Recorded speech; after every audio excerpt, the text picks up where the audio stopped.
Igor Cerqueira apresenta Portugal Podcast. E ele que veio do Maringá, lá do Paraná. Olha, até rimou, hein? Já tá em Portugal há 3 anos, mas diz ele que fracionado, porque vai e volta, vai e volta. Ele gosta de Portugal e ao mesmo tempo não gosta tanto assim, vai pra outros países. Recebam aqui comigo o Matheus Monteiro. Seja bem-vindo ao nosso podcast. Meu Deus do céu, que apresentação. Já Nossa joguei a realidade. Senhora, os portugueses no comentário. Aqui é realidade.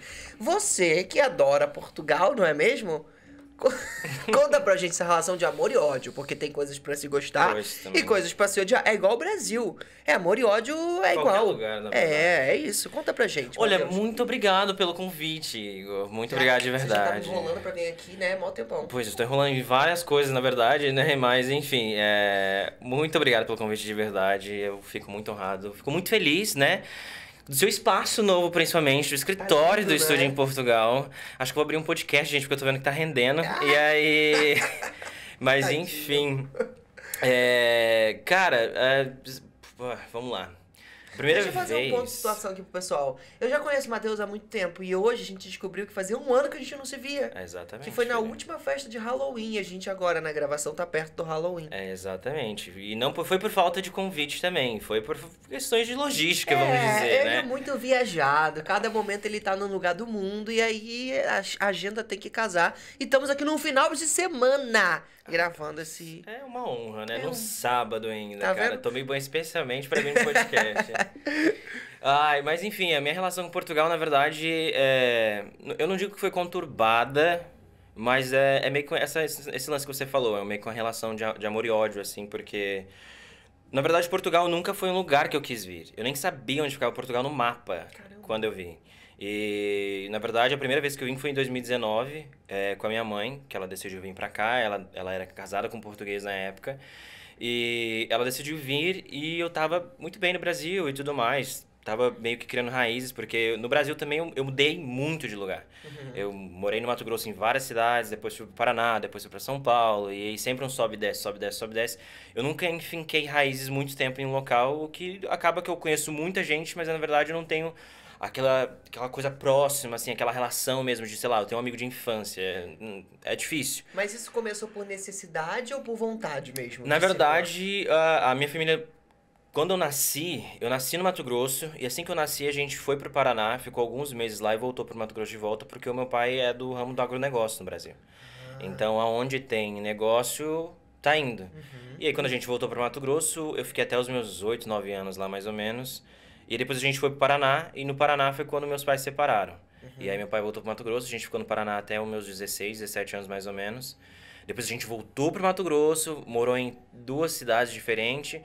Eu voltei para Maringá, voltei para São Paulo nesse meio tempo de 2016 até 2019 mais ou menos. E aí em 2019 foi quando minha mãe decidiu vir para cá. E aí ela me chamou para vir e tudo mais. Minha mãe nunca nem tinha cogitado sair do país. Apesar de sempre ter sido um sonho para mim morar fora do Brasil, porque como eu falei, Portugal não era a primeira opção, assim, nunca passou na minha cabeça. E aí eu meio que vim contra a minha vontade. Então foi um lance que eu tive que aceitar, porque, enfim, era minha mãe, eu precisava vir acompanhando ela e tudo mais. Só que eu vim pra testar. Eu vim e falei, não, vou lá, dou uma voltinha, vou pra Londres, volto. Se eu gostar, eu fico. Se eu não gostar, um beijo e um abraço.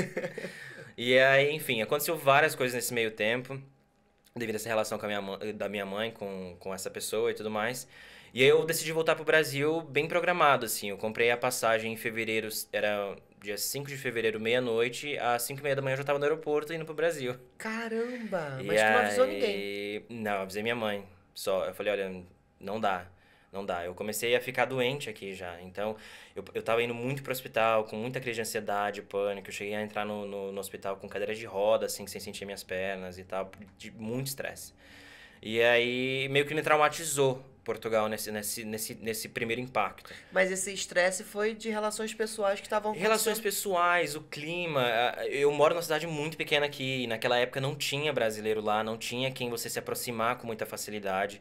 Na época, na cidade inteira, eu conhecia uma brasileira, que só tinha lá. Caramba. Hoje em dia já tá bem grande a comunidade brasileira lá na região de São Pedro do Sul, de Viseu e tudo mais. São Pedro do Sul é uma aldeia em Viseu, é assim que se fala, né? Não é nenhuma aldeia, eles consideram uma cidade, mas é muito pequeno mesmo, assim. É uma cidade onde o ponto maior, assim, de encontro das pessoas é por conta das termas lá, né?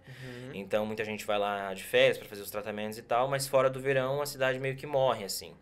E eu cheguei no inverno, eu cheguei dia 14 de dezembro. Era só chuva e frio. Pra quem tinha saído do Mato Grosso com calor de 40 graus, chegar num lugar Um choque muito onde forte. 4 horas da tarde já estava tudo escuro por conta do inverno e da chuva. O sol, o dia amanhecia muito tarde, enfim. Foi bem traumático, assim.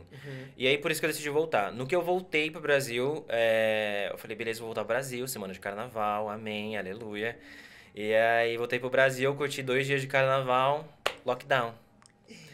E aí foi quando chegou a pandemia e, assim, fiquei, de 2020 até junho de 2021, isso. Eu fiquei no Brasil porque não tinha o que fazer, na verdade, né? Sim. Todo mundo ficou trancado onde tinha que dar. Mas aí em junho de 2021, foi quando eu voltei a criar conteúdo pra internet, mais ou menos assim. Só que aí minha irmã quis vir pra Portugal. E aí naquela altura não tava tendo voo direto do Brasil pra Portugal, o brasileiro não podia entrar aqui, era todo aquele rolê de pandemia e tudo mais, que parece que foi um surto, mas enfim. E aí a gente teve que fazer um rolezaço assim pra chegar em Portugal. E aí minha irmã queria vir, só que sozinha, ela não falava um hello em inglês e nada. E aí eu falei, não, beleza, então a gente vai, eu vou, passo o verão na Europa. Já tinha aquele trauminha de Portugal, mas eu acho que a pandemia me amadureceu em várias questões aceleradamente, assim. E foi ruim, obviamente, para todos. Também perdi vários familiares e amigos para essa doença, mas foi bom nesse sentido de amadurecimento, enfim, crescimento pessoal e lá. Porque eu tinha que conviver comigo mesmo, né? Então, acho que para todo mundo, assim, ou quem não surtou, cresceu. E quem cresceu também surtou um pouquinho. Sim. E... Viva um brinde à terapia. Exato. Enfim. E aí, aí minha irmã decidiu vir. Aí o rolê que a gente teve que fazer, a gente saiu de Maringá, foi pra São Paulo. De São Paulo a gente foi pra Doha, no Catar. Porque era o único lugar que tava aceitando brasileiro no momento pra fazer. O quê? Pera, de São Paulo foi pro Catar. Tipo assim... Isso antes da Copa, né? Depois... antes ninguém não, sabia era que tipo existia Catar. pandemiazaço. Tipo, a gente teve que ficar um dia dentro do aeroporto, porque a gente só podia ficar dentro do aeroporto. Tipo assim, eles aceitavam brasileiros pra chegar lá de voos, mas da porta do aeroporto pra dentro, não podia sair. E a gente ficou um dia lá, fez outros exames dentro do aeroporto pra embarcar pra um voo pra Sérvia, que também era um outro país que eu nem sabia que existia na época. E era outro país que o brasileiro podia entrar naquela altura. Você e tua irmã? Eu e minha irmã. Tu tinha quantos anos aí? 21. E a sua irmã era mais nova ou mais velha? Não, minha irmã tava com 28 na época. Ah, Só que minha irmã nunca nem tinha pegado um passaporte na mão. Minha irmã nunca cogitou a ideia de sair do Brasil. que loucos. E aí a gente foi pra Sérvia, ficamos 15 dias em Belgrado, na Sérvia. Mas no Catar vocês saíram do aeroporto? Não, a gente ficou dentro do aeroporto um dia. Então você nem conheceu Só pra nada fazer o da exame. cidade. A gente ficou só pra fazer o exame, porque realmente era onde podia fazer conexão. E aí depois a gente foi pra Sérvia, ficamos 15 dias lá em Belgrado. Depois a gente foi pra Croácia, que também foi assim... Na altura, o planejamento era fazer Doha, Catar, Sérvia, Grécia, Egito, Portugal. Porque a gente tava indo onde tava abrindo porta pra brasileiro. Olhando assim, nem parece que existiu esse momento na minha vida, porque foi muito doido.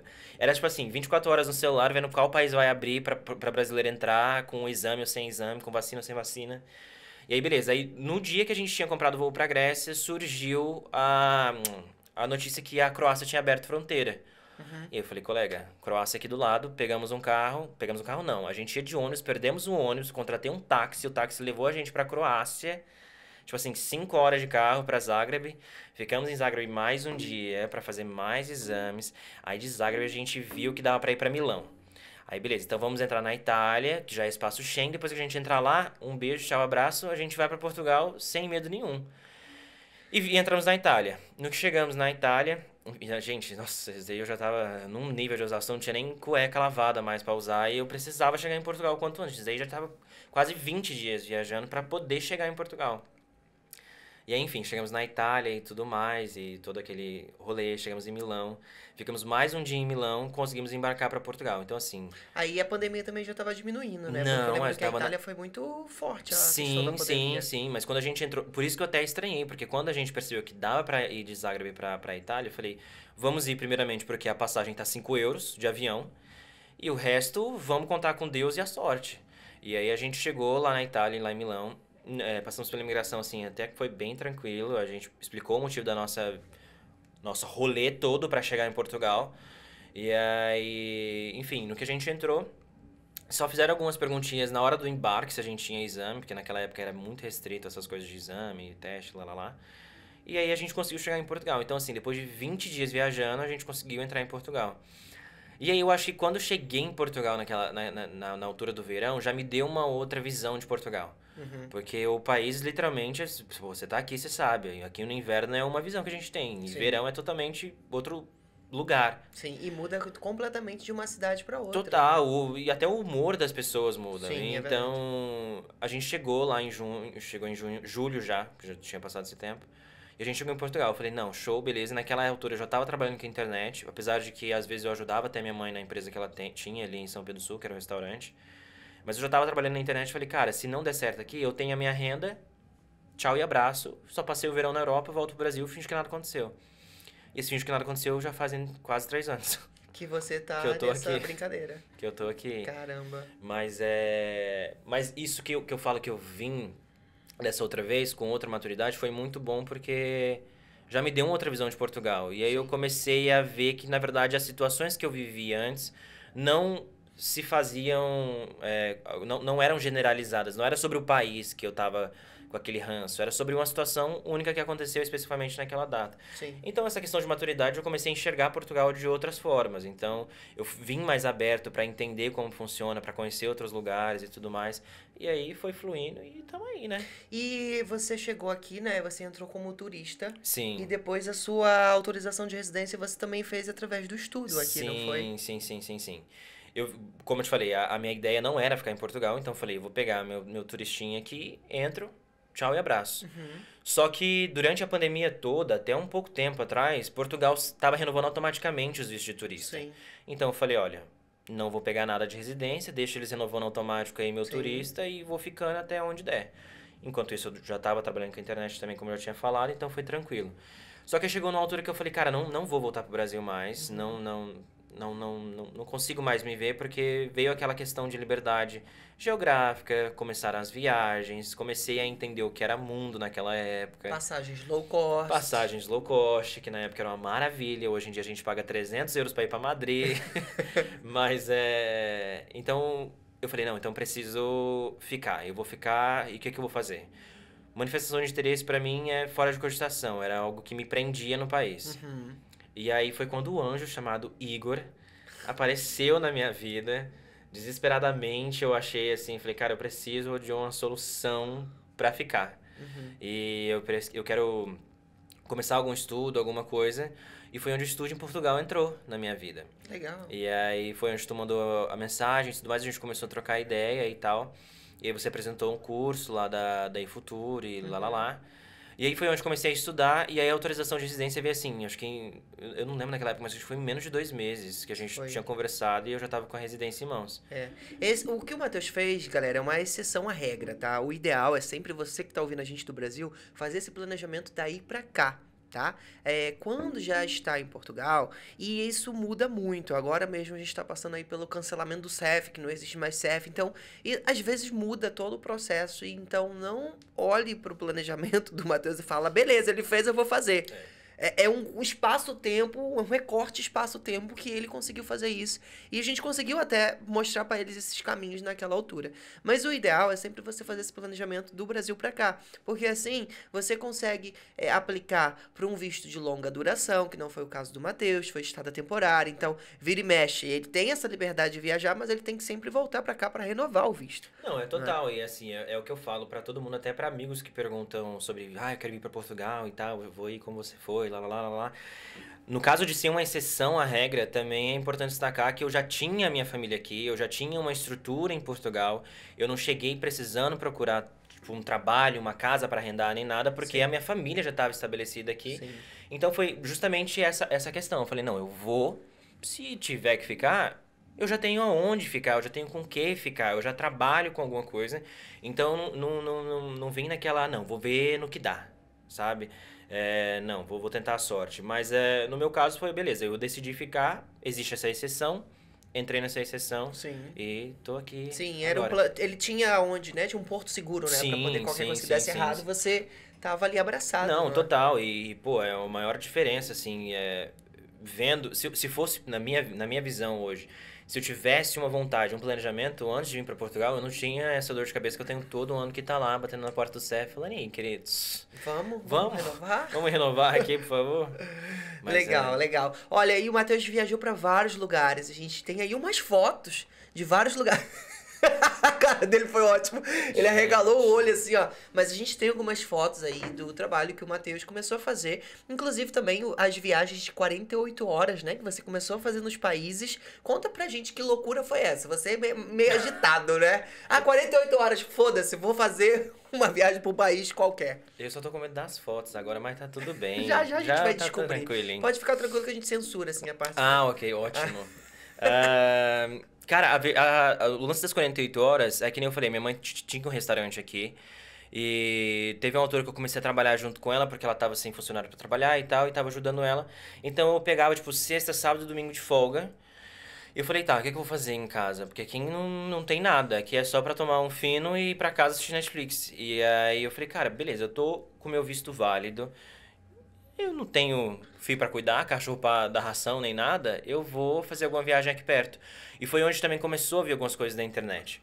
E aí eu falei, tá, o que eu vou fazer? Os 48 horas já era um planejamento que eu tinha desde o Brasil, mas não era, era praticamente impossível fazer um 48 horas saindo do Brasil pra outro país. E eu falei, tá, então eu vou começar por algum lugar aqui perto. Vou pra Madrid. Tenho meus primos que moram lá já há mais de 15 anos. E eu falei, não, beleza, eu vou então pra Madrid, eu tenho 2 dias, vou pra lá fazer um 48 horas, sei lá, com 100 euros no bolso, que naquela época era muito dinheiro. E aí eu falei, show, vou tentar fazer isso daí acontecer. Peguei, vim pro Porto, peguei um avião, fui pra Madrid, passei, tipo, 48 horas exatas, assim, voltei no outro voo. Eu falei, cara, eu acho que isso daí dá... Eu fui gravando as coisas automático, não foi nem muito intencional, assim. Eu falei, não, beleza, eu tenho 48 horas, mas eu nem pensei na série ainda a princípio. Eu falei, não, vou gravar e se eu ver que sai alguma coisa legal, vou lançar essa sériezinha no meu Instagram. E deu muito bom, porque começou em Madrid e depois dessa viagem eu já fui mais umas 10 vezes pra Madrid.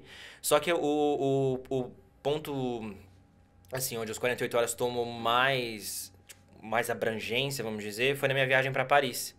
E aí foi quando eu peguei uma outra folga com a minha mãe. E eu falei, cara, o que eu vou fazer esse final de semana? Não tem nada para fazer, meus amigos trabalham e tudo mais. Eu falei, beleza, vou para Paris. E tipo assim, esse voo para Paris era literalmente, olha, agora é meio-dia e o voo é 6 da tarde. Então eu pegava, comprava passagem e ia com Deus, assim. E aí o de Paris foi onde, tipo assim, eu consegui um alcance de 20 milhões de pessoas, foi onde os 48 horas tomou lugares. Riviera Francesa, essa foi a última 48 horas que eu fiz. Seu último 48 horas. E aí ele faz esse material, gente. Exato. Olha, você que tá assistindo a gente pelo Spotify, a gente tá vendo aqui pelo YouTube, depois você confere. Na TV tá exibindo aí como que é o formato do Reels que ele faz, não é? Sim. E vai mostrando os lugares que ele foi, assim, na loucura. Matheus é louco, assim, ele é doido. Ele é doido Mas mesmo. é bom, dá uma adrenalina legal. Agora um segredinho, rapidinho. Os 48 horas, de fato, que surgiram, eram literalmente 48 horas. Depois que eu percebi que 48 horas não dá pra se fazer muita coisa, os 48 horas se tornaram 15 dias, 7 dias, 5 dias. Então eu comecei a estruturar os 48 horas depois que começou a ter essa repercussão legal, assim, com a galera. Então eu falei, não, beleza, eu vou fazer os 48 horas, mas eu vou dividir as primeiras 48 horas naquele lugar. Então, as minhas primeiras 48 horas eu faço essa sériezinha. E os outros dias eu vou fazendo reels específicos e tudo mais. É meio que um teaser para que a pessoa venha e veja o restante da viagem, vamos dizer assim. Claro, e você sabe? possa aproveitar também, não é? Porque não é só gravar conteúdo, tem que aproveitar a experiência também. aí, não é? E é isso daí que começou a pegar também. Porque eu falei, cara, beleza, eu tô viajando por 48 horas para vários lugares incríveis, que eu só vou passando, gravo, tiro foto, vejo, tipo... tá visto e vou embora, eu não vivo a experiência e tal. E aí foi onde eu comecei a dar um pezinho pra trás. Eu falei, não, beleza, eu vou começar a aproveitar mais. Mas é isso, gente. 48 horas foi onde tá acontecendo até hoje em dia. Onde várias pessoas aqui em Portugal começaram a me conhecer também pelos 48 horas. Legal, Porque o perfil começou a crescer bastante, começou a crescer foi? bastante e, pô, é muito legal ter essa liberdade morando aqui em Portugal. Eu acho que por isso que eu falei assim, essa relação de amor e ódio, na verdade, não é nem tanto ódio, assim, é amor porque, pô, Portugal me oportunizou muitas coisas. Se não fosse por Portugal, eu já tinha voltado pro Brasil. Não adianta a gente falar, não gosto de Portugal e tudo mais, e ser ingrato, porque, pô, eu tô aqui no país, eu sobrevivo aqui, eu vivo aqui, eu tenho as minhas coisas aqui.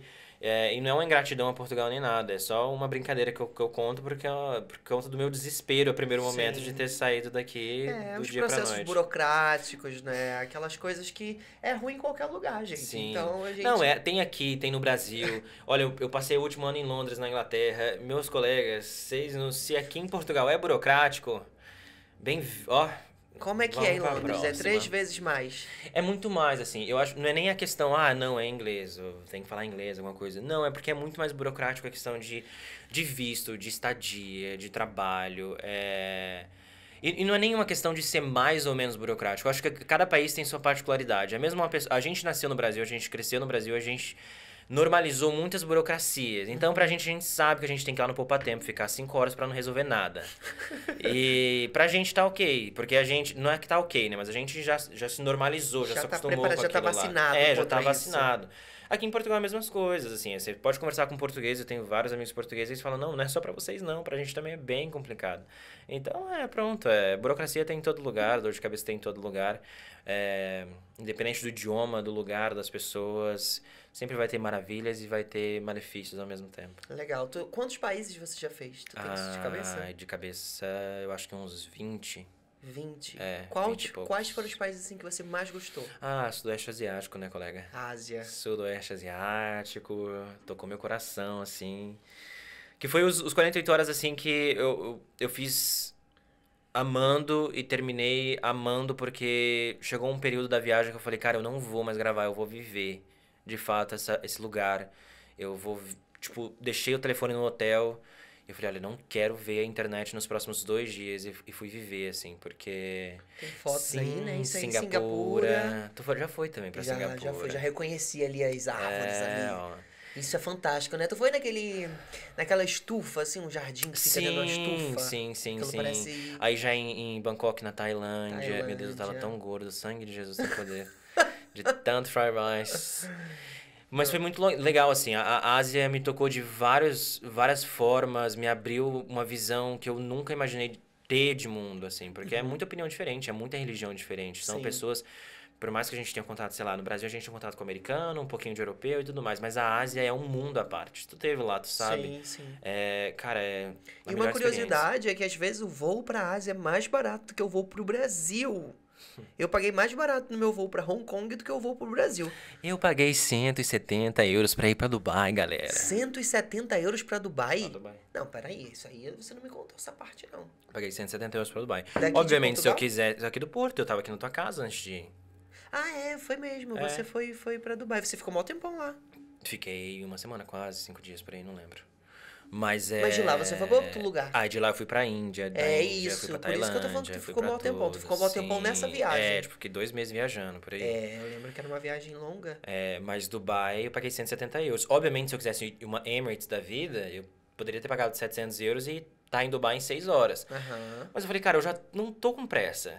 E posso conhecer outros lugares? Eu falei, não, vou pagar 170 euros, fui pra Turquia, da Turquia fui pra Suíça. Não, mentira, fui pra Suíça, da Suíça fui pra Turquia.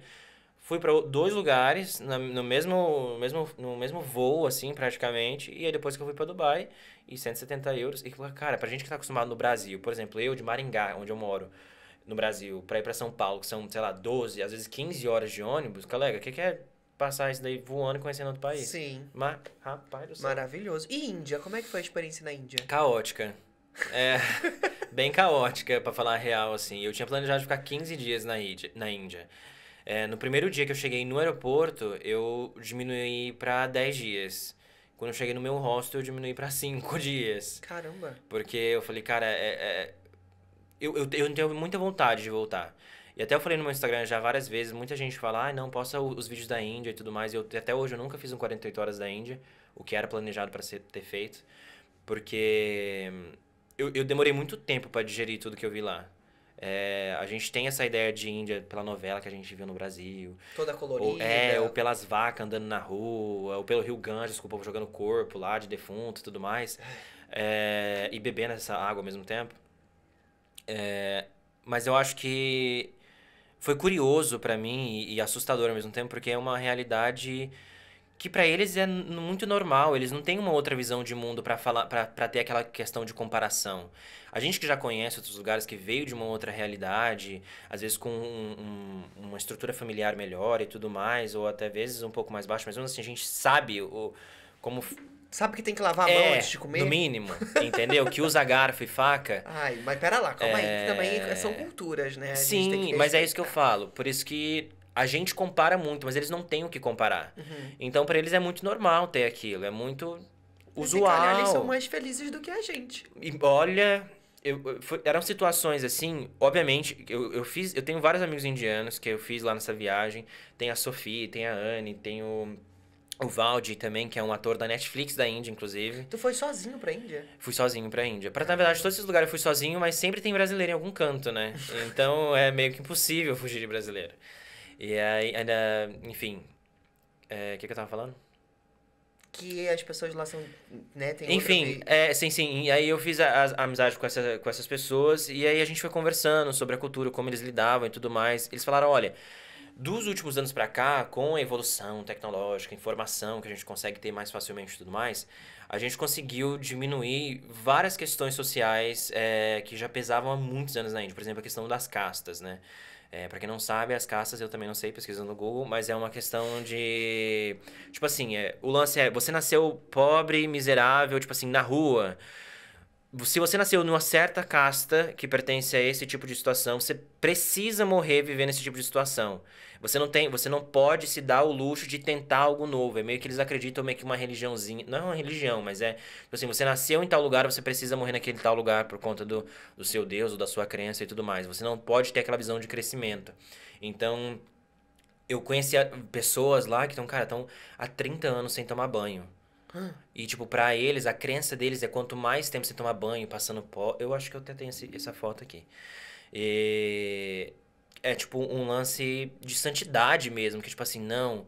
Eu preciso estar assim porque eu sou mais puro espiritualmente, eu sou mais evoluído desse jeito e tudo mais. Então, tipo assim, são realidades extremamente diferentes que eu nunca imaginei viver na minha vida. Você tá andando numa rua onde tá tuk-tuk passando, buzina o tempo todo, aquele caos todo acontecendo e tem um corpo... de uma pessoa morta na rua sendo velado, tipo, na calçada. Tipo, eles não têm nem o direito, eles não podem nem se dar o direito de ter uma cerimôniazinha, tipo, num outro lugar e tudo mais. Primeiramente, da situação financeira deles, gente. Eles são... Obviamente, tem a classe rica, mas a pobreza lá, eu nunca vi um nível de pobreza tão extremo igual lá. Pra eles, qualquer pedaço de lona e um cantinho na rua é uma casa. E eles chamam aquilo lá de casa. Eles não têm nenhuma noção de saneamento básico, do que é saneamento básico. Às vezes você tá andando na rua, tem uma pessoa que abaixa na sua frente, levanta o vestido ou abaixa as calças e faz o que tiver que fazer, levanta e continua andando normalmente. Então, tipo assim, é um negócio que, pô, pra mim é muito assustador. Chocante, Acho que pra mim não, pra maioria da população é muito chocante. E criminalidade lá? Existe, mas eu não me senti inseguro em nenhum momento. De verdade, assim, eu conversei com outras amigas que viajaram, mulheres que viajaram pra Índia, e elas se sentiram inseguras, obviamente, porque a Índia é um país muito sexualizado nessa questão, assim, então rola muito esse lance de assédio. Mas eu, privilegiado, como homem, e viajando com outros homens, amigos e tudo mais, foi muito tranquilo, assim, na verdade, em nenhum país da Ásia eu acho que eu me senti inseguro. Eu acho que eu me senti mais inseguro em Paris do que na Ásia, assim, por exemplo. Então, assim, a Índia foi, obviamente, um país que mais me chocou, mas é o que eu falo pra todo mundo, valeu muito a pena, e eu acho que pelo menos uma vez na vida todo mundo tem que ir lá pra ter uma realidade, esse choque cultural, assim, porque é diferente, é muito barato pra gente que vai, cara, pagava Uber, às vezes, pra ir do norte ao sul da cidade com uma viagem de 40 minutos, eu pagava, tipo, 75 cêntimos, Caramba. 1,50, no máximo. E pra eles é muito dinheiro aquilo lá, sabe? Pra eles é, cara, às vezes o dinheiro do mês, é muita coisa, assim. Então, é uma realidade que foi bem interessante, não foi legal, obviamente, mas foi bem interessante de ter essa visão de mundo. Sim. Mas foi bem caótica sonoramente, visualmente, e aí eu fiz questão de sair de lá o quanto antes, assim, pra poder digerir tudo que eu tinha visto, porque são situações bem complicadas, assim, de ver. Sim. Você disse que encontra brasileiro em todos os lugares. E qual que é a visão dos lugares onde você chega quando as pessoas descobrem que você é brasileiro? O que é que as pessoas sentem e dizem e... Olha, é até interessante falar nisso, porque alguns lugares até normalizaram já ter brasileiros por perto, assim. Dubai, por exemplo, é um lugar que eu não senti tanto, tipo, nossa, você é brasileiro, que legal. Não, tipo, tá, beleza. É isso. Tá bom, eu já vi vários hoje já durante o dia. Mas a maioria, por exemplo, e tem outros lugares também, que quando você vê uma pessoa que você fala que é do Brasil, ele já abre aquele sorriso, futebol, samba, carnaval, sabe? Funk, agora, Anitta, e eu fico até feliz, assim, quando as pessoas começam a ter uma outra visão de outras coisas do Brasil, além de ser carnaval e futebol, mas... Por exemplo, a Índia, porque nem eu falei, eles não têm contato com tantas outras culturas assim. Então, por isso, quando você fala que é do Brasil, é algo muito mágico. Quando você fala que, na verdade, qualquer lugar que você visitou fora da Índia é muito mágico pra eles, assim. Quando eu cheguei no hostel lá em Mumbai, tinha que assinar um caderno lá do registro do hostel. Você tinha que colocar o último lugar que você viajou. E eu fui de Dubai pra Índia, e aí eu coloquei Dubai, tipo assim... Na recepção, o cara chamou todas as outras pessoas do hostel pra, tipo, meu Deus, você além de ser brasileiro, você tava em Dubai, como que é e tudo mais. Então, pra eles é muito interessante ter essa visão. Mas, cara, brasileiro tem em todo canto. Não teve um lugar que eu não achei brasileiro, assim, brota do chão. A Tailândia, eles são muito receptivos com brasileiro. Tem, inclusive, eu lembro quando eu fui à Tailândia, na entrada do aeroporto tinha um guichê especial para o Brasil, Sim. não é? Eu achei isso massa. Tinha uma Sim. plaquinha assim, ó, brasileiros por aqui. Sim, E escrito em português. Até em lojas tipo, passeio turístico, tipo, tem pessoas falando português, tem bandeirinha brasileira e tudo mais, mas venha fazer seu passeio conosco, a gente fala português também e tal, e não sei o quê. Então foi bem interessante. Eu acho que o único país que eu me senti estranho, assim, não estranho, mas eu não senti tanta receptividade com o brasileiro foi em Israel. Tive alguns reconhecimentos legais, assim, de pessoas interessadas e felizes de ter brasileiro, mas foi mais ruim do que bom, no geral, assim. O pessoal não é muito amigável. A minha experiência foi. Tem amigos que foram e foram super receptivos, eu estou contando a minha experiência Em Israel. em Israel. Antes da guerra, Antes né? da guerra. Eu fui em fevereiro desse ano.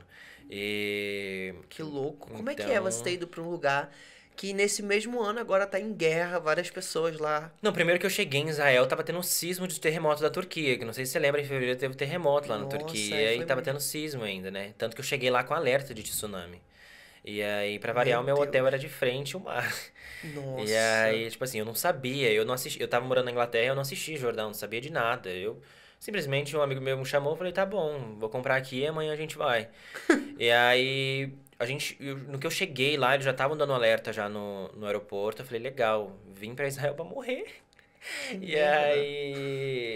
aí a gente chegou no hotel, já tinha até, olha, a gente tá com alerta de tsunami e tudo mais, tem todo um esquema de segurança aqui que a gente tá fazendo. Eu até tenho nos meus destaques no Instagram. Eu fui na sacada do hotel, tava impossível de ficar. Eu nunca senti uma velocidade de vento tão forte, assim, parecia que o prédio ia cair, de tão vento e o mar agitado, e tava muito, muito estranho, assim. Mas eu conheci algumas pessoas e quando veio esse alerta alerta não, né? Quando aconteceu essa questão da guerra começar lá agora, foi até assustador, porque eu comecei a ver lugares, tipo, sendo bombardeados e tudo mais que eu tinha visitado. Caramba. E aí... eu- Cara, pra mim é chocante, não tem. E é muito decepcionante também ver. eu não consigo ainda me pôr do lado de quem, porque na verdade são guerras políticas e econômicas e tudo mais, mas quem tá sofrendo é pessoas que às vezes não tem nada a ver. Crianças, mulheres e tudo mais. Esses amigos meus que eu fiz lá também, eles falando, a gente teve que se esconder em bunker de outros amigos e tudo mais, porque não, é assustador, mas era um clima de guerra desde quando eu tava lá. A gente não podia andar em alguns lugares como brasileiro. Eu lembro quando a gente foi para Jerusalém Antiga, que é a Jerusalém Murada e tudo mais, que é a cidade de muro. Tinha ruas que a gente entrou, eu e o meu colega que estava lá, o Renan, que era assim, rua somente para muçulmanos, rua somente para judeus e tudo mais. E se você entrasse, tipo assim, chegavam as pessoas com umas arminhas bem pequenas, tipo, ai, qual religião você pertence e tudo mais, ó. Sai daqui, a gente não quer você nessa rua e tudo mais. E não é uma rua de tipo, ai, não, a gente tem que andar muito. Não, é uma rua de tipo assim, você pisou numa calçada diferente, já te tratam de outra forma, assim. Então é uma guerra de religião muito grande, assim, e política entre lá, Palestina, enfim. E é normal você sair num bar à noite e às vezes ver os militares à paisana, na verdade, porque na verdade por esse estado de sempre em guerra, as pessoas vão para bares, restaurante com vestido de festa, alguma coisa, viver a vida delas mais com uma metralhadora na cintura. E isso é normal lá. Você via como Sim. as pessoas com roupa de festa, mas com Sim, arma. porque você tem quem serve lá o exército, enfim, tudo mais, tem que estar sempre em alerta, né? Quando tem essas questões de guerra e tudo mais. Então era muito normal, a gente ir num restaurante, a pessoa tá lá comendo no restaurante, porém, arminha na cintura. É, foi chocante. Eu acho que por isso que talvez me chocou tanto que eu falo que eu não quero voltar para Israel nem tão cedo, assim, porque eu nunca me imaginei num ver isso ser normalizado, né? Mas, pô, é um país que tá em guerra há muitos anos, é uma guerra que, pô, você já se mudou aí de 1900 e bolinha, então... Cara, imagina o tanto de experiência. Tá com quantos anos, Matheus? 23. 23 anos! Isso é um aprendizado que é muito maior do que dentro da universidade. Isso a gente não aprende dentro de sala de aula. Eu acho que é um conjunto também, né? Quando você tem uma base da faculdade, mas você, morando aqui em Portugal, que nem o meu caso, você começa a viver aquilo que você tá lendo, é muito... Você tem uma outra visão. Pra mim é muito mágico quando eu vou pra algum lugar aqui na Europa, eu falo, caraca, eu via esse lugar em livros que eu estudava no colégio, sabe? E tudo mais. Ainda mais no lugar onde eu cresci, que é uma cidade muito menor até de onde eu moro hoje em dia aqui em Portugal, que as pessoas não têm muita oportunidade de sair e tal. Eu falava, caraca, velho, na onde que eu imaginei que eu ia poder tá vendo, sei lá, o Coliseu, ou, sei lá, o Big Ben, sabe? Outros lugares que você estuda, você vê, você conhece a história teoricamente ali, mas você estando lá é uma outra visão. E voltando até a falar pelo lance de Israel, por exemplo, o lance do Holocausto. Cada lugar hoje, cada povo tem a sua história do Holocausto. São muitas divergentes opiniões e tudo mais. Eu até fui no Museu do Holocausto lá em Israel e a história é contada não é totalmente diferente, mas muito diferente do que eu estudei no Brasil. E eles contando o que eles viveram, tem os depoimentos dos sobreviventes, tem os artefatos, enfim, os restos, sei lá, sapato, as carruagens e tudo mais da época lá, no museu expostas e contando cada história, o que aconteceu. Você fala, cara, não, pra mim, que eu estudei isso na escola, não era, sei lá, nem 20% do que eles contaram lá. E acredito, eu nunca fui pro museu lá da Alemanha, mas acredito que lá também, por outras pessoas que já foram, que me contaram, também é muito diferente. Então, é muito legal você ver, você ouvir essas histórias, você ver essas opiniões diferentes. Obviamente, não tô falando que é legal a situação, não é legal o holocausto e tudo mais, mas tô falando legal você se oportunizar, ter essa experiência. Sim. Porque, que nem você falou, é um aprendizado que você não vai ter dentro da sala de aula. Não vai ter. E isso chegou pra você a partir de Portugal, né? A partir de Portugal. Sendo a sua porta de entrada Para pro outros mundo. lugares, totalmente assim. Se não fosse Portugal, eu acho que eu não demoraria muito tempo. Eu falo que eu teria ido e iria e tudo mais, mas demoraria muito mais mesmo, porque eu acho que não é nem a questão do lance de passagem e tudo mais, eu acho que a gente tá muito longe. O Brasil tá muito atrasado nessa questão de se oportunizar viagens internacionais para outras pessoas. Viagem internacional para o Brasil é uma coisa de luxo, a gente sabe. Não é uma pessoa que ganha salário mínimo, não vai passar o final de semana na Disney, entendeu? Aqui a gente... não tô falando pelo amor de Deus, agora a galera que mora em Portugal e trabalha aqui, pelo amor de Deus, vocês já me cancelaram durante 3 anos seguidos. Vocês, não tô falando que não, quando a gente vem pra Portugal, todo final de semana a gente vai pra um país novo. Não é assim. Existem estruturas e estruturas. A minha estrutura é uma situação diferente porque eu tinha, primeiramente, uma liberdade geográfica, porque eu não trabalhava fixamente em Portugal, trabalhava online. E o meu conteúdo era viagem, então não deixava de ser um trabalho também. E aí, pô, aqui você, sei lá, passar um final de semana em Madrid, passar um final de semana em outro lugar é algo normal. Sim. Que pra gente passar um final de semana no Paraguai, no Brasil, é impossível, né? É impossível, é impossível. O Matheus tá contando aqui várias histórias, não é? Sobre viajar e conhecer outros mundos. E tudo isso surge a partir de Portugal, né? Quando eu digo a vocês, pelo estúdio em Portugal, que Portugal é a porta de entrada, eu acho que esse daqui é um dos principais exemplos e até que me inspira a história do Matheus também, porque, para além de tudo isso, ao ser formado em Portugal, seu diploma é válido em todos os países da União Europeia. Isso quer dizer que oportunidades de trabalho, mercado de trabalho, para você que tem uma formação, que está seguindo numa graduação, num mestrado, são níveis de trabalhos qualificados. E nessa expansão da Europa, com toda a globalização, as empresas precisam de mão de obra qualificada. Portanto, há oportunidade de crescimento. Não é? Claro que Portugal também tem seus pontos negativos, não é? Tem aí os valores atualmente do aluguel, que está muito alto, não é? É um dos salários mínimos mais baixos da Europa, mas há oportunidade, a gente tem que fazer e tem que estar preparado. O planejamento vai te ajudar a estar preparado para passar por esses perrengues. Vamos falar de perrengue, Matheus? Teu sobrenome, né? O perrengue. Voltando só nesse lance que você falou dessa porta de entrada e tudo mais, com essas viagens que eu faço também, isso daí é até interessante pra galera que tá querendo vir estudar em Portugal, tá vendo Portugal como esse lance de porta de entrada e tudo mais. Até hoje aqui na Europa não teve um lugar que eu fui que não exista essa questão de falta de mão de obra especializada. Uhum. Porque o lance, principalmente para quem vem com essa formação a nível europeu e tudo mais, tem muitas oportunidades em vários setores. A Alemanha também, dessa última vez que eu fui para a Alemanha, na França tem muita oportunidade. A área de tecnologia, a área de engenharia, essas coisas, às vezes, são pessoas que querem vir estudar aqui em Portugal para ter essas formações. Até mesmo na Inglaterra, por mais que a Inglaterra saiu da União Europeia, eu tenho vários amigos empresários lá, amigos advogados e tudo mais, eles falam: cara, a gente faz o que for preciso para ter a mão de obra especializada, que a gente paga visto, faz Deus e o mundo acontecer, porque existe uma certa escassez, mas também não é aquela escassez de tipo, eu vou chegar aqui e não precisa estudar não, vem aqui que eu te ensino. Não, eles precisam, tem essa escassez, mas é uma mão de obra já que você tem que ter uma formação, pelo menos, né? Sim. E é muito legal, se você está querendo vir em Portugal para estudar, para ter essa oportunidade, não quer sobreviver da internet, de public post, essas coisas. É um lance muito legal, por isso que eu falo que Portugal é muito bom pra, enfim... A gente tem um Reels aí do Matheus de dicas. Eu acho que esse Reels a gente vai ver aí, produção. Pega aí pra gente. Eu acho que ele exemplifica bastante, assim, um pouco da vida do Matheus na internet.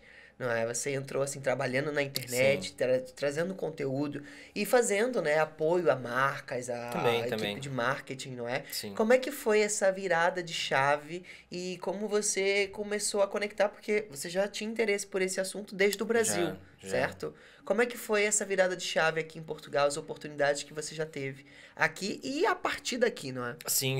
O lance de internet, na verdade, sempre teve muito presente na minha vida no Brasil, porque eu sempre tive amigos que trabalhavam no meio. E amigos que já, enfim, quando veio o TikTok também, mas amigos youtubers, amigos do Instagram, amigos, enfim, do TikTok logo depois, que eles já trabalhavam, então eu sempre estava no meio de evento, festa, ou, vamos fazer um final de semana de gravação na casa de fulano, você quer ir? Vamos. Era muito por diversão. Só que eu já tinha aquele lance de, tipo, beleza, eu vou me divertir, mas eu também vou estudar aqui para ver como é que funciona, porque o mercado digital no Brasil, ele é muito mais avançado do que aqui na Europa. Sim. Isso a gente não tem o que se duvidar, principalmente aqui em Portugal. E a virada de chave, na verdade, veio que eu sempre quis viajar, como eu não tive essa oportunidade. Em Portugal, eu falei, não, eu vou começar a ter uma criação de conteúdo mais específica e mais nichada para o ramo de viagens. Então, essa virada de chave veio justamente aqui.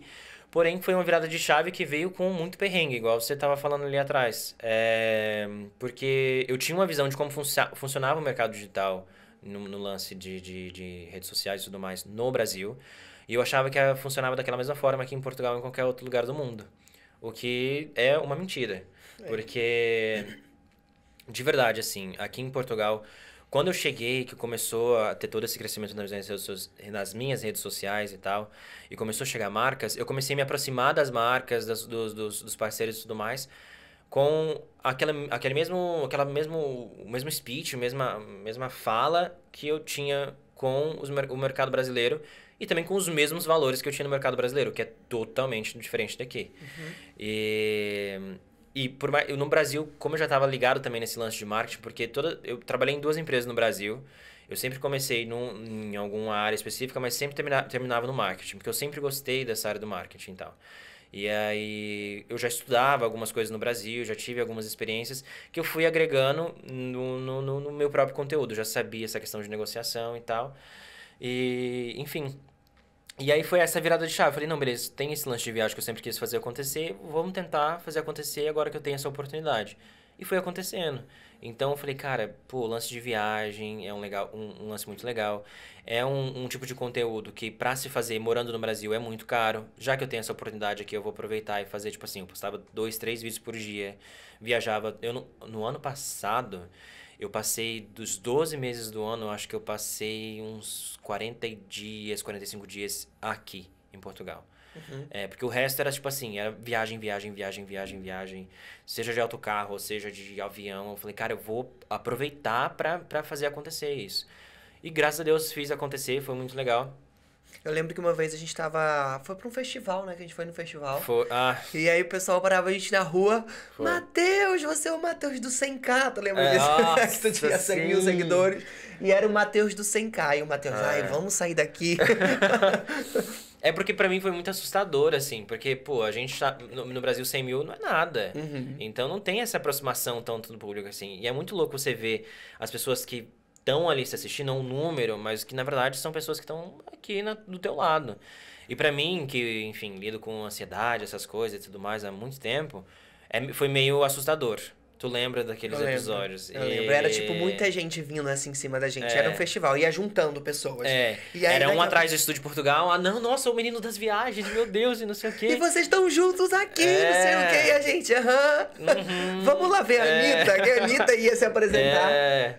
E foi meio assustador aprender a lidar com isso aqui em Portugal. Eu acho que por isso que até eu dei um step back, assim, pra dar uma relaxada nos conteúdos, porque foi algo que realmente me assustou. Porque da última vez que eu fui pra Lisboa, quando tava tudo isso acontecendo, antes até de eu ir pra Ásia, eu tava com um amigo meu, Gabriel. Falei, olha, vamos sair pra curtir e tudo mais. Gente, eu nunca imaginei que ia acontecer aquilo. Eu tava no bairro alto. Eu falei, olha, eu só quero beber meu fino. Entendeu? Eu tô aqui com um amigo meu que faz 6 meses que eu não vejo. Lá Imperial. Lisboa, Imperial. E eu só quero dar uma relaxada aqui. Fazia tempo que a gente não se via e tal. Juntou umas 30 pessoas de fila, assim, no bairro alto pra fazer foto e tudo mais. Eu falei, gente, mas a Anitta foi semana passada, galera, não sou eu, pode voltar. E até eu evitava falar isso na internet, porque as pessoas às vezes não acreditavam que acontecia isso, mas graças a Deus tem o Igor de prova aqui também. Verdade. Era muito doido, porque às vezes é até bom quando as pessoas aproximam, ou do que quando as pessoas estão assim do nada. Isso acontece. Porque às vezes você tá comendo alguma coisa, ou você tá pegando alguém. Você tem um abençoado que tá com um flash assim na sua cara. E aí fica desconfortável e tudo mais. Então pra mim foi meio assustador, mas foi muito legal, muito gratificante também ter as pessoas que reconhecem. Obviamente se não fosse por elas, a gente não estaria tendo as oportunidades que a gente tá aqui hoje, né? Ou seja, se você tá assistindo a gente, encontrar a gente em algum lugar, fala com a gente. Porque eu já consigo perceber quando a pessoa... Sim. Aquele menino do YouTube. Sim. Aquele do YouTube fica... Não adianta tentar disfarçar, porque a gente vai A gente saber, já entendeu, a gente já entendeu. A gente tá fingindo normalidade. Exato. Pra pessoa, às vezes, não tá... Às vezes eu vou lá e confronto. Falo, olá, tudo bem? Aí a pessoa, ai, meu Deus! É melhor, não é? É melhor falar, poxa, porque não fica aquela coisa... Dá uma agonia. Daqui a pouco tu acha que tu tá sendo seguido, porque às vezes acontece. Sim, também. E esse é o meu maior medo. Era e é ainda, né? Porque, por exemplo, eu vou falar eu não ia falar desse episódio, mas do episódio do show que a gente tava. A gente tava curtindo o show de boa e tudo mais. Só que aí teve uma galera que tava na frente que não vinha falar com a gente, mas tava assim com o celular curtindo o show. O show tava pra cá e a pessoa tava pra cá. Ai, galera, não sei o quê. Eu falei, cara, não sei, eu já comecei a tremer de ansiedade. Porque é muito assustador, a gente não sabe quem... A gente não tem controle, na verdade, de quem assiste a gente. Então, é algo que é muito bom, mas também, às vezes, dá um medinho, um pezinho atrás, né? Eu não ligo muito pra isso não, mas tem os haters, né, e as coisas. Eu lembro que nesse dia as pessoas começaram a te mandar foto, né, e você me mostrou, olha aqui, ó. E tipo, vários perfis mandando fotos ou vídeos, tipo, vi vocês aqui, não sei o quê. E eu, tipo... E é um pouco assustador, né, galera? Vamos combinar, né? Você tá lá do outro lado da rua e tem uma pessoa mandando fotos, eu falo, eu tô te vendo, mas tô te vendo. Quem é você? Entendeu? Primeiramente. É que as pessoas assistem o nosso material e elas se sentem... Ontem em Viseu, a gente teve um jantar com os estudantes, e aí teve um rapaz que chegou e falou, olha, deve ser estranho pra você, mas você é como se fosse um dos meus melhores amigos, só que é a primeira vez que eu tô te vendo. E eu, tipo... É isso. Legal. Legal, sabe? Que bom que o material ajudou vocês. E é legal ele ter essa noção disso, porque realmente eu não conheço ele. Sim. Entendeu? Não, a galera que chega, tipo, nossa, meu Deus. E tipo, elas chegam já, tipo, alvoroçadas, tipo... Porque elas se sentem amigas da gente, de fato. Porque a gente também dá essa liberdade. Claro. E, obviamente, eu não tô aqui pra ser estrela, nem muito menos nada disso. Ninguém podem ser os nossos amigos, mas chega de mansinho, poxa. Mas é muito, muito legal, assim. Porque até às vezes eu, antes da internet, eu vi... a gente tem tanta intimidade com quem a gente assiste todo dia, porque, de fato... Gera um sentimento ali de amizade. Aí responde um direct aqui, um direct ali. Pô, é meu amigo... Vamos, together and ever, entendeu? E aí, mas é bom, galera, podem chegar, entendeu? Legal. Agora, e os haters, Matheus? Um, Qual episódio, assim, que te deixou estressado? Eu tô com... Antes de vir pra cá, eu tomei um diazepam, um Rivotril, mas tá tudo certo. Não, mas eu acho que os haters, na verdade, eu aprendi... Aprendi não, tô aprendendo ainda a lidar com terapia. Eu acho que teve mais no começo... Por conta do fato das pessoas não entenderem como eu morava em Portugal. Pra quem não sabe, gente, minha família tá aqui desde 2019, que nem eu falei. Então, antes da pandemia, os preços eram outros, tudo era outra coisa. E quando eu falo isso na internet, eu falo isso até hoje, a minha renda de um T2 é 200 euros. 200 euros. Né? Era. É ainda. É. Porque 200 euros hoje, aqui no Porto, em Lisboa, você não arrenda nem uma casa de banho. Né? Entendeu? Não renda então, mesmo. É um contrato antigo e tudo mais. E naquela época, quando eu falava isso, nossa, mas as pessoas caíam matando num nível que eu falei, gente, eu só falei o valor do meu aluguel. E tá é verdade. Tudo bem. E é verdade, entendeu? Não tô mentindo, não. Então, começou com aí, e aí veio outras situações também, pelo lance das viagens. As pessoas não conseguiam entender como eu conseguia viajar toda semana. O que eu não entendi esse hater até hoje, pra ser bem sincero, porque, tipo assim, as pessoas mandavam xingamentos. Não vou falar aqui, mas... Você é mentiroso, fica iludindo todo mundo. Eu falei, gente, eu não tô iludindo nada. Eu tô compartilhando a minha vida, as minhas viagens. Eu não tô falando pra você vir, entendeu? Só que esses ódios, assim, de xingamentos, ficou leves, assim, entre aspas, até um ponto que começou a se tornar em ameaça. E até hoje eu não entendi por que me ameaçavam. E também quando começaram... Eu caí na bobeira de, no começo do meu conteúdo, mostrar minha família e mostrar onde eu morava. E mostrar o restaurante da minha mãe e tudo mais.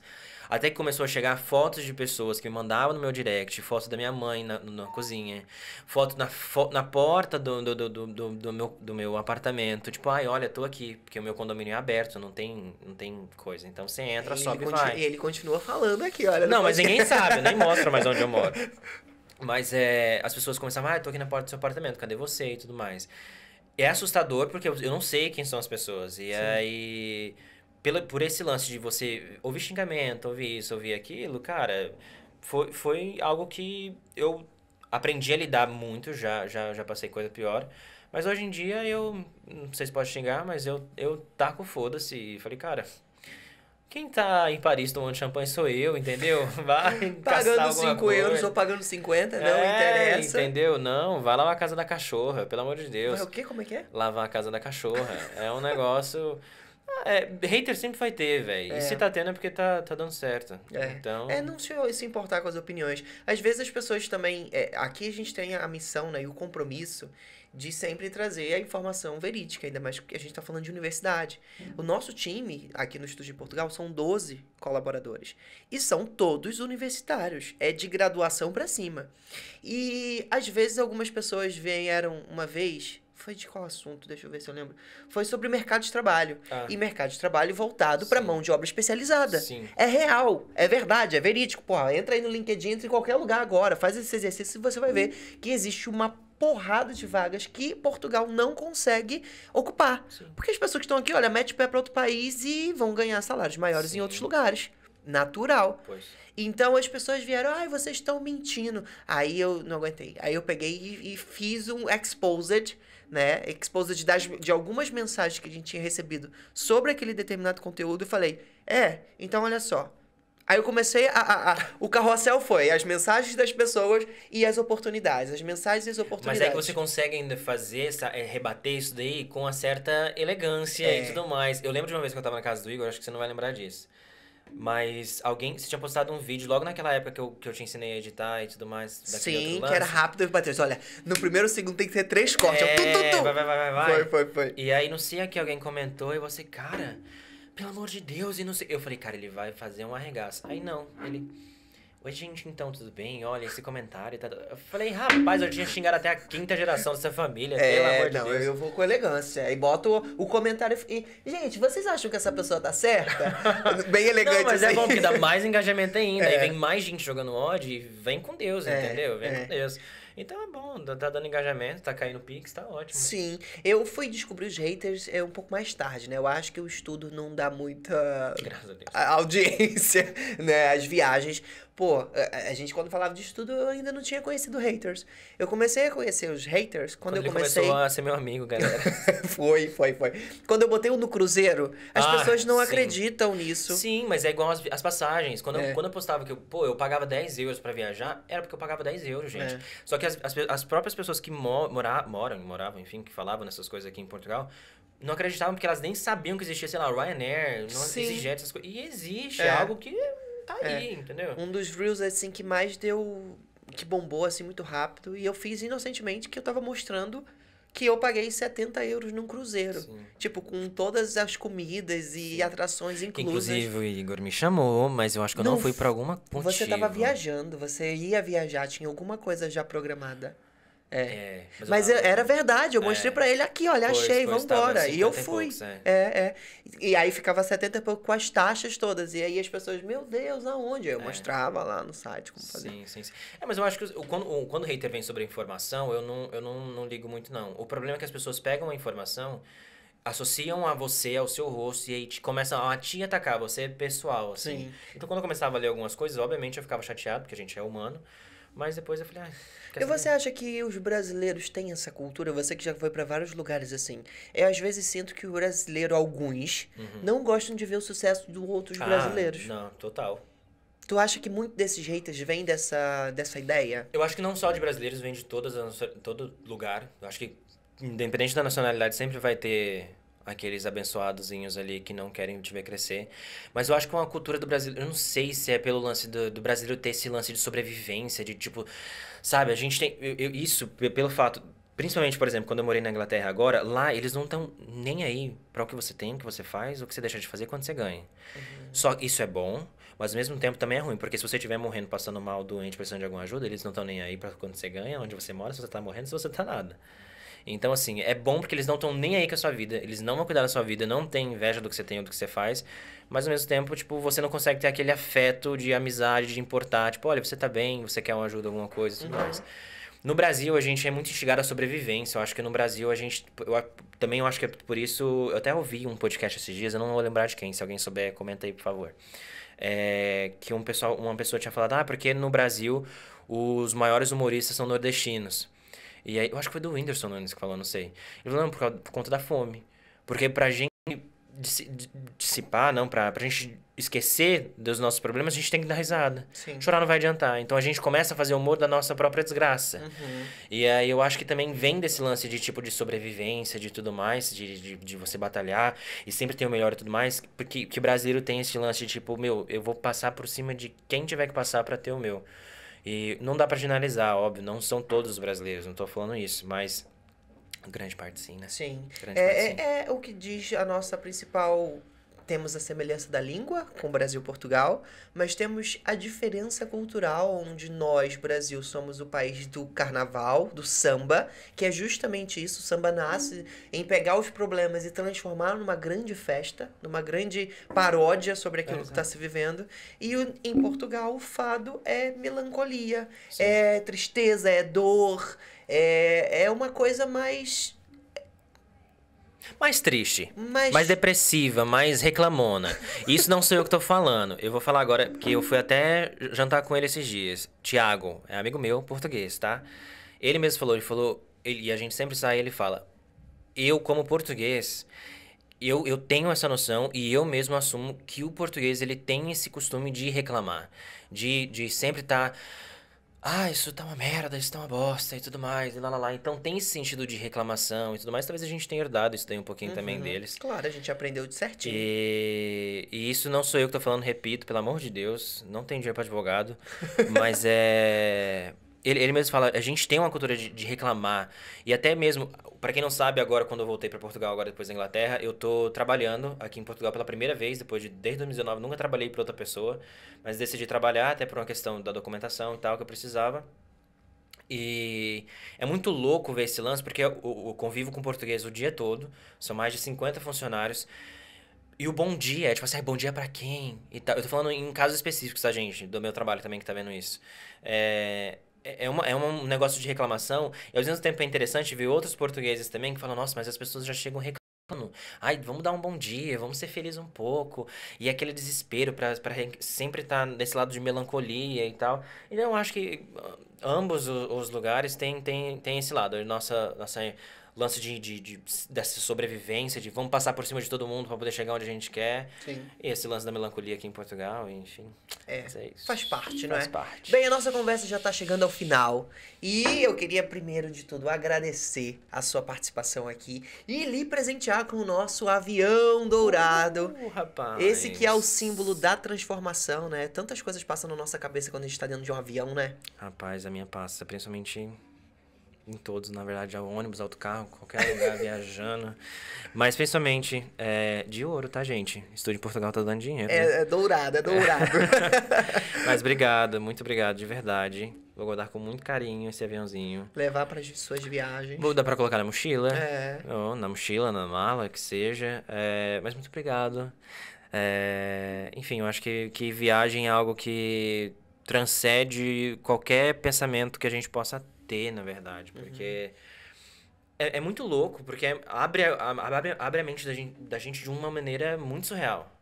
E eu não imaginava que seria tanto assim. Tem gente que a gente ouve desde criança e tudo mais, pessoas que viajam pra fora, tipo, é outra cultura, outra experiência, vai abrir seus horizontes. Mas eu acho que quando a gente vive de fato, eu falo que nesses últimos anos, desde que eu saí do Brasil, eu evoluí, tipo, sei lá, uns 20 anos em 3, 4. Entendeu? Porque olhando pra trás, olhando pra amigos que eu deixei há 3 anos atrás no Brasil, são amigos que não tô falando que você não precisa estar no mesmo trabalho e tudo mais. Mas são amigos que estão no mesmo lugar de pensamento, de maturidade e de vivência, justamente porque não tem outras experiências, não tem essas oportunidades de entender o que é mundo. E apesar do mundo ser muito grande, ele também se torna muito pequeno quando a gente começa a ter essa visão de tipo, pô, se eu sair ali na rua e ver uma pessoa de outra nacionalidade, não é algo tipo... Uou, mas ao mesmo tempo é tipo, pô, ela tem uma outra crença, ela tem uma outra opinião, ela é diferente de mim. Sim. Entendeu? E eu acho que isso é o que é mais válido quando a gente começa a ter essa oportunidade, principalmente vivendo em outro país, que você começa a entender que a sua verdade não é a única verdade que existe no mundo. Tem várias Tem verdades. várias verdades. E isso eu gosto muito de conversar e questionar com vários amigos, porque qualquer religião, qualquer crença, qualquer seita, o que seja... É muito mágico você ver e entender que, por mais que a gente não concorde com outras situações, sei lá, de outros países, mas é a verdade deles e pra Sim. eles tá tudo bem. Tá tudo bem. Matheus, a mensagem final pra quem tá assistindo a gente de casa e lida sempre no planejamento com aqueles outros brasileiros que falam mal de Portugal, que jogam balde de água fria e que não querem ver o sucesso do outro.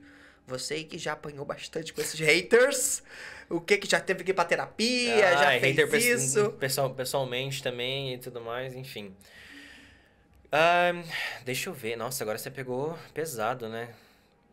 Porque a minha dica não... Não, mentira. Não venha pra... Não, mentira, gente, pode vir. Não, mas de verdade, eu acho que independente do que você ouvir, das experiências das outras pessoas, eu acho que nenhuma experiência nunca vai ser igual. Isso você pode ter a certeza.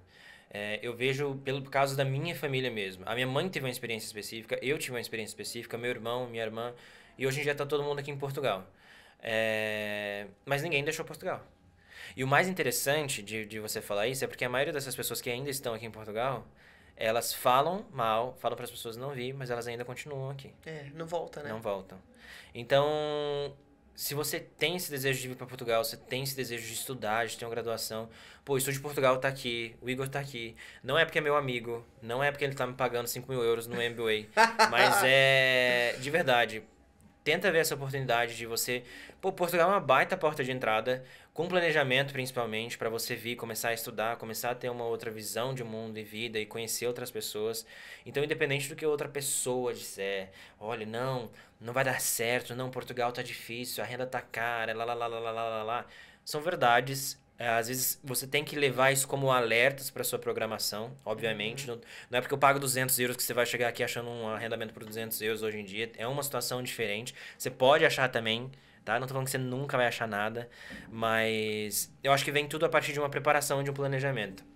Apesar de eu ser uma pessoa péssima para falar em planejamento, porque minha vida nunca é muito planejada, sempre quero, vou e faço, obviamente isso trouxe muitas consequências para mim.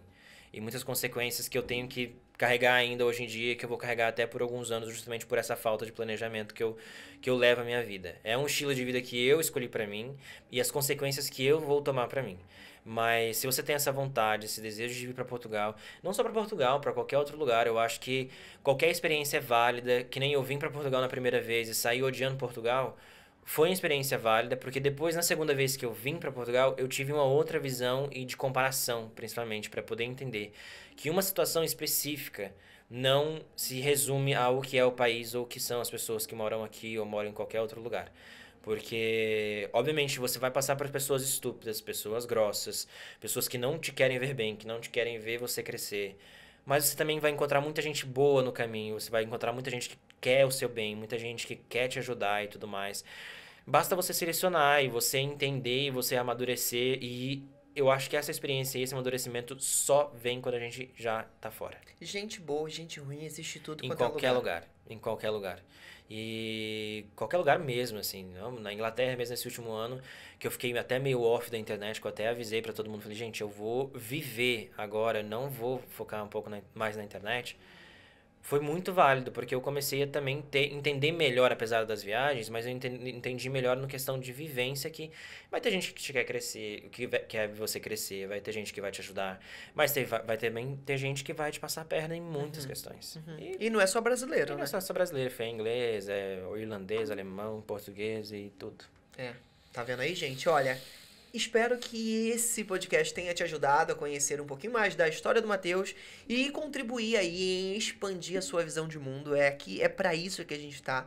Portugal é a porta de entrada e foi assim que aconteceu na minha vida e é assim que acontece na vida de tantos outros convidados que vêm partilhar as histórias aqui com a gente.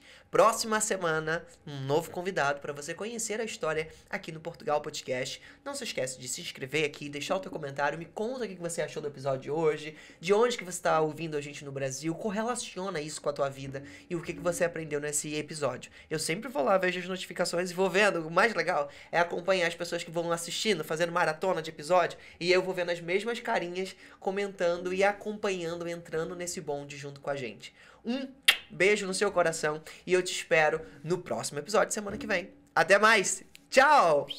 Cara, muito da hora. E aí, se inscreve.